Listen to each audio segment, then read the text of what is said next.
Well, we want to get back to our top story tonight. A news conference is just about to begin in Killeen. We're going to hear from attorneys and advocates for more than 100 women who say they were former patients of Dr. Blaine McGraw, the OBGYN who is now in the Bell County Jail. Let's go ahead and listen in. The United States military. It's not just here at Fort Hood. We know that this happened in Hawaii.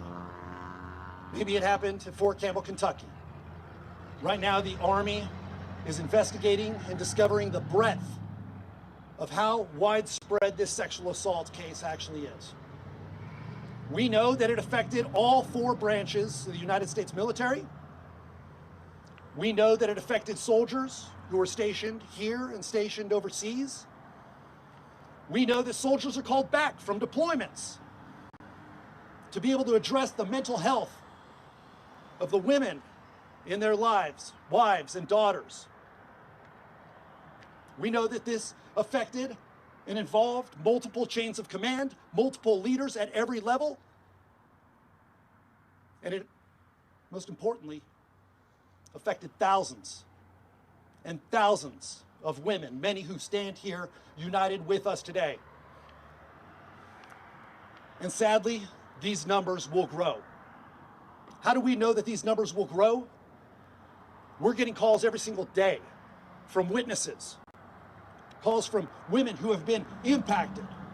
We know that there are other law firms out there. We support those law firms, and collectively we represent over 100 women that attorneys are bringing these claims against, or for, against the Army and against Dr. Blaine McGraw.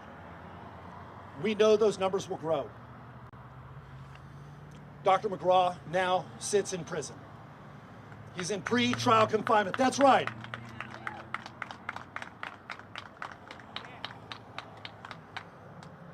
Dr. McGraw is not walking around Walmart today. He's not checking in with his command via telephone every 2 hours like he was a week ago. He's in jail, in pretrial confinement, and that's where he should be. We also know that charges against Dr. Blaine McGraw were preferred yesterday by Army prosecutors.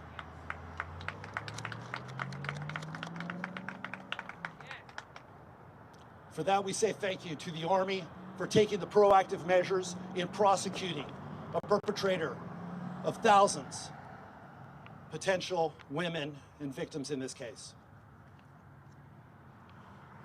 We know what happened. We know who it happened to, and we know when it happened. We even know how it happened.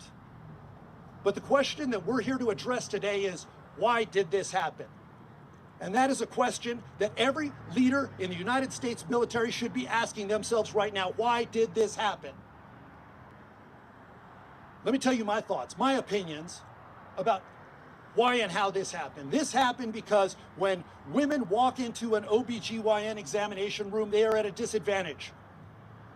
Against Major Dr. Blaine McGraw, who is in the Bell County Jail as we speak. We will be streaming this right now. We're streaming it live on our 6+ app. If you'd like to stick with this news conference throughout the duration, we are expecting LULAC to step up and speak as well. And there's another advocacy group that is there to also speak on behalf of the alleged victims. But once again, this is the reaction of yesterday, formal charges being filed against Dr. McGraw. But we have a reporter there at this news conference, and we'll bring you the very latest at 6 o'clock.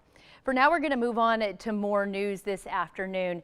Coming up, NBC's Tom Yamas is going to join us live in just a bit to share what's coming up tonight on Nightly News. Plus, in awe of what they saw, what was in the night sky over central Texas, and will there be a chance that you could see it again? It was all the talk. Plus, we'll have a check of your weather right after this.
Hey, Tom. Hello from Texas. Can you hear us okay?